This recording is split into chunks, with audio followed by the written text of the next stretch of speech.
నీ మీటింగ్ రావడానికి నీ సొంత పార్టీ ఎమ్మెల్యేలు భయపడే పరిస్థితికి వచ్చారు. గాలం దొక్కుతామేమో కానీ బీఆర్ఎస్ సైనికుడిని ముట్టుకోవడం నీ తరం కాదు, నీ తాత తరం కాదు, గుర్తుపెట్టుకో. తొక్కితే దొక్కొచ్చు నీ కాంగ్రెస్ పార్టీలో,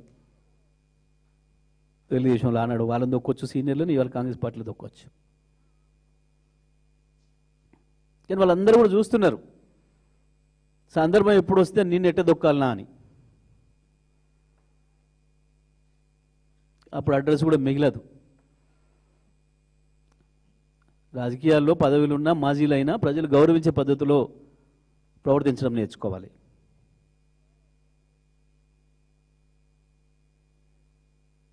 అవును, రైతు బంధు వెయ్యాలి, ఎందుకు గొప్పగా రాయించుకుంటున్నావు. ఇప్పటి వరకు 30,000 రూపాయల బాకీ ఉన్నావు ప్రతి ఎకరానికి నీ రైతు భరోసా పేరు మీద, ఇచ్చి తీరాలి.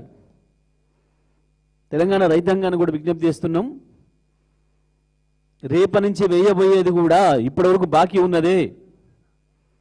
ఎన్నికల కొరకు ఎన్నికల ఆపద మొక్కుల్లాగా దేవుళ్ళకు మొక్కి మోసం చేసి, ఎన్నికల కొరకు మొక్కి మోసం చేసి, ఎన్నికల కొరకు చెప్పి మోసం చేసి, పార్లమెంట్కి ఎన్నికలకు ఓసారి, సర్పంచ్ ఎన్నికలకు ఓసారి, మున్సిపల్ ఎన్నికలకు ఓసారి, నీ తాత సొమ్ము కాదు, ప్రజలకు ఇచ్చిన హామీ తెలంగాణ రైతాంగం సొమ్ము. నిజమే, కేసీఆర్ వచ్చిన తర్వాత ఈ రాష్ట్రంలో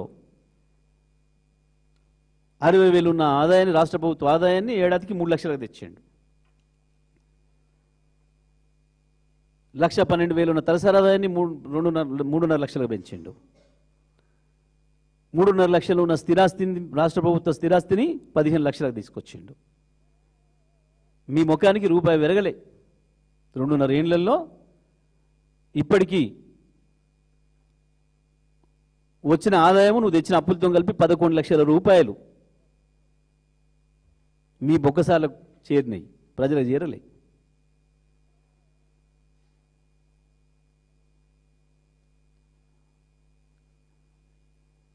కేసీఆర్ అంటే అభివృద్ధికి కేర్ ఆఫ్. ఇవాళ భారతదేశంలోనే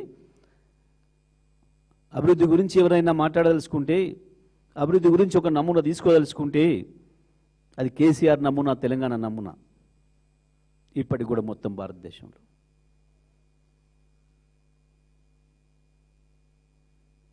ఈ చెత్తవాగుడు, ఉత్తవాగుడు, ముఖ్యమంత్రి అజ్ఞానాన్ని, మూర్ఖత్వాన్ని బయటపెట్టుకోవడం తప్ప నల్గొండకు జరిగిందేం లేదు. నల్గొండ జిల్లా ప్రజలకి ముఖ్యమంత్రి కావచ్చు, జిల్లా మంత్రులు కావచ్చు, ఇప్పటిదాకా చేసిన ద్రోహానికి క్షమాపణలు చెప్పాలి. వాస్తవానికి రవీంద్ర కుమార్ గారు.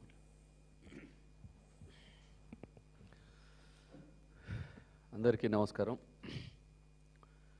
నిన్నటి రోజు ముఖ్యమంత్రి గారి యొక్క సభ నల్లగొండలో అన్ని అబద్ధపు మాటలు, అసత్య ప్రచారాలతో బీఆర్ఎస్ పార్టీ నాయకుల్ని, ముఖ్యంగా కేసీఆర్ గారిని కానీ, కేటీఆర్ గారిని కానీ, హరీష్ రావు గారిని కానీ, మా మాజీ మంత్రివర్యులు నల్లగొండ ఉమ్మడి జిల్లా అభివృద్ధిలో ముందుకు తీసుకుపోయిన జగదీష్ రెడ్డి గారి మీద, వ్యక్తుల మీద టార్గెట్ చేసి పనికి మాలిన రోత మాటలు ఒక ముఖ్యమంత్రి స్థాయిలో మాట్లాడడం అనేది చాలా దురదృష్టకరం.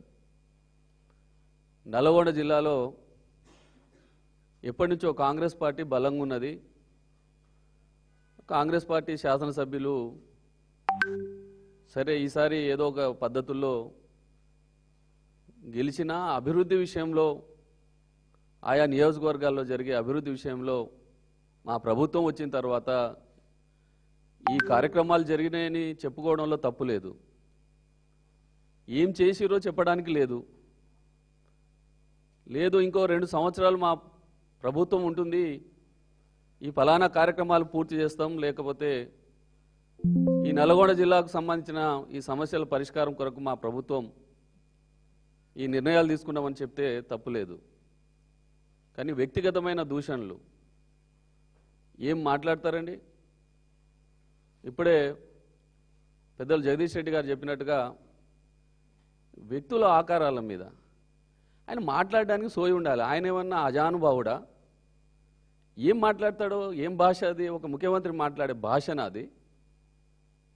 వ్యక్తుల్ని వ్యక్తిగతంగా దూషించడం అనేది చేతగాని వాళ్ళు, చవటలు, సమస్యల మీద అవగాహన లేని వాళ్ళు, సబ్జెక్టు లేని వాళ్ళు